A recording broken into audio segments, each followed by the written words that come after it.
Meus amores, que a paz do Senhor esteja com todos nós. Mais um momento de paz para estarmos juntos orando, pedindo a Deus que tenha misericórdia dos nossos irmãos que precisam dele, precisam da cura, da paz, da tranquilidade. Vamos pegar a nossa água para que possa ser fluidificada no final e vamos dar continuidade à leitura do Livro dos Espíritos.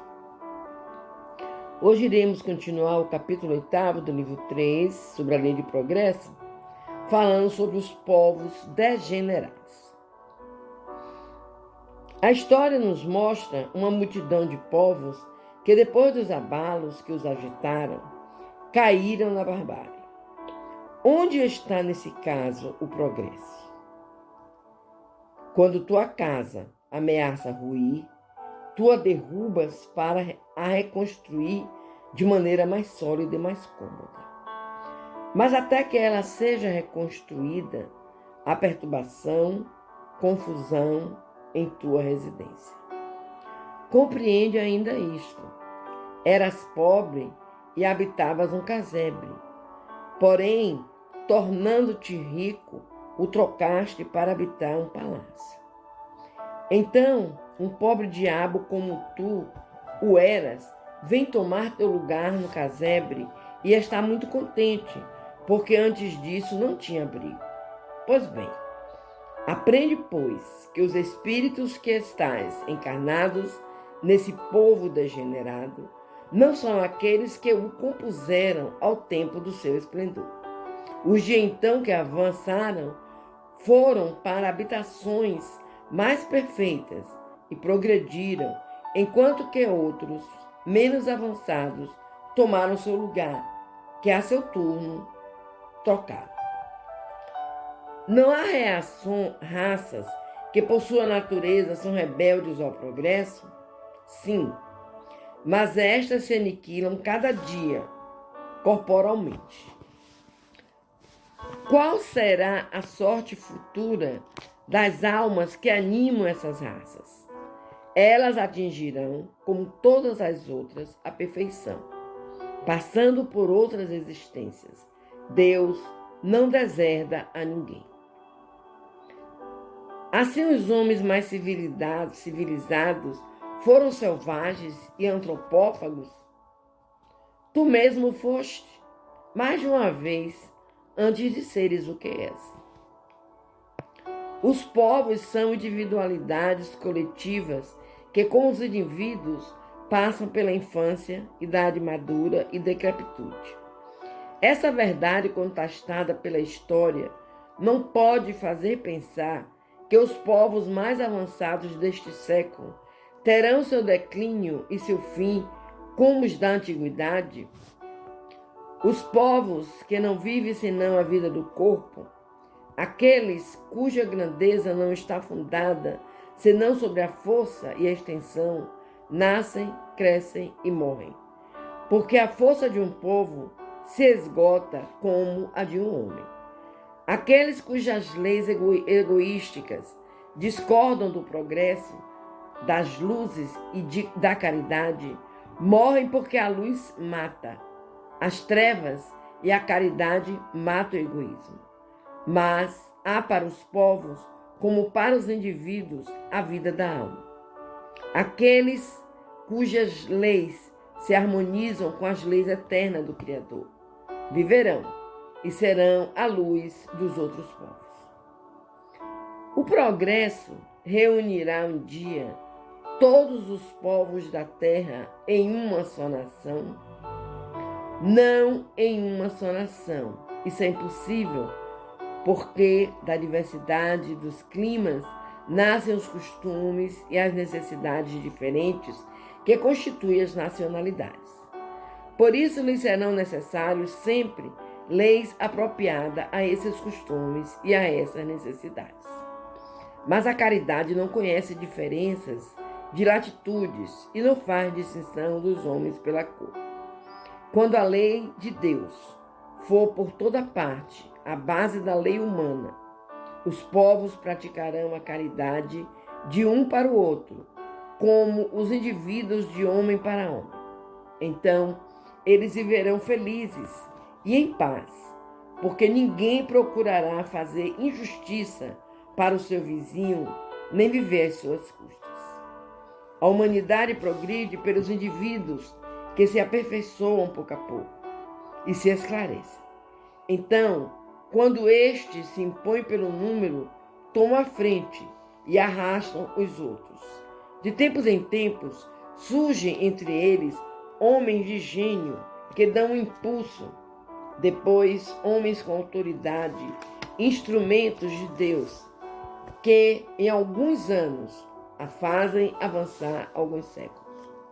O progresso dos povos faz ainda ressaltar a justiça da reencarnação. Os homens de bem fazem louváveis esforços para fazer avançar uma nação moral e intelectualmente.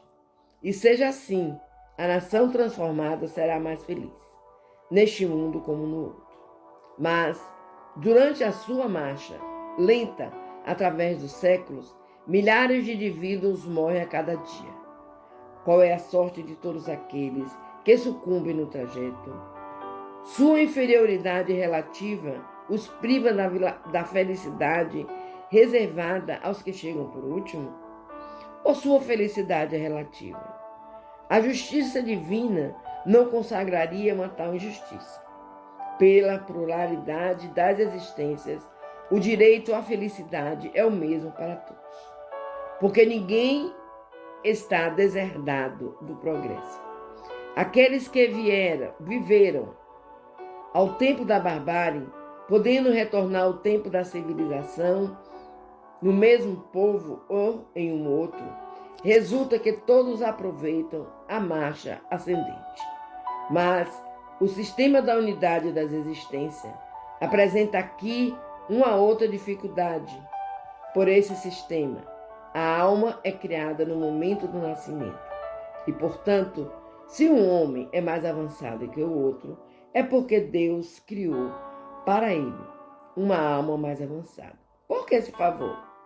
Que mérito tem ele que não viveu mais que um outro, menos que um outro, frequentemente para estar dotado de uma alma superior? Mas isso não é dificuldade principal. Uma nação passa em 1000 anos da barbárie à civilização. Se os homens vivessem 1000 anos, conceber-se-ia que nesse intervalo eles tivessem tempo de progredir. Mas todos os dias eles morrem, em todas as idades, e se renovam sem cessar, de tal sorte que cada dia os vemos aparecerem e desaparecerem. Ao cabo de 1000 anos, não há mais traço dos antigos habitantes da nação, de bárbara que era. Tornou-se civilizada, o que progrediu? Os indivíduos outrora bárbaros. Mas eles estão mortos há muito tempo? Os recém-vindos. Mas, se sua alma é criada no momento de seu nascimento, eles não existiam ao tempo da barbárie, e é preciso então admitir-se que os esforços que se fez para civilizar um povo têm o poder não de melhorar as almas imperfeitas, mas de fazer Deus criar almas perfeitas. Comparemos essa história do progresso com a dada pelos Espíritos.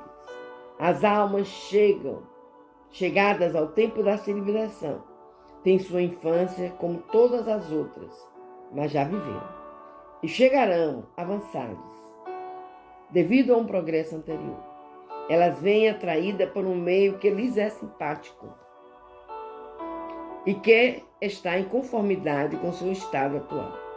De sorte que as atenções dadas à civilização de um povo não têm por efeito fazer criar para o futuro almas mais perfeitas, mas atrair aquelas que já progrediram, sejam aquelas que já viveram entre esse mesmo povo ao tempo da barbárie, seja as que vêm de outra parte. Aqui ainda está a chave do progresso da humanidade inteira. Quando todos os povos estiverem ao mesmo nível pelo sentimento do bem, a terra não será ponto de encontro, senão de bons espíritos, que viverão entre si em união fraternal. E os maus, se encontrando repelidos e deslocados, irão procurar nos mundos inferiores o meio que lhe convém, até que sejam dignos de virem ao nosso meio, transformados. A teoria vulgar tem ainda por consequência que os trabalhos de aperfeiçoamento social não aproveitam senão as gerações presentes e futuras.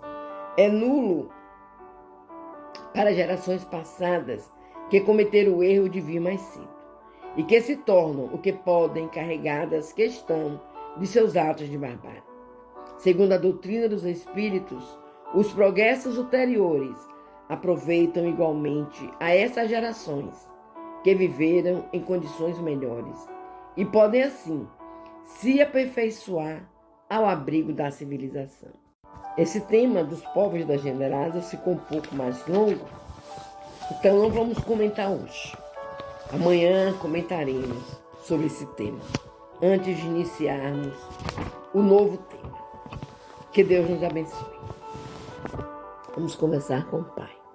Vamos orar, meus irmãos. A oração é o melhor remédio que existe para todos os problemas, para todas as situações. É preciso que aprendamos a orar com o coração, colocando sempre as palavras de Deus em ação. E que o nosso coração esteja preparado para orar, para conversar com o Pai. Te pedimos, Pai amado, clemência, misericórdia,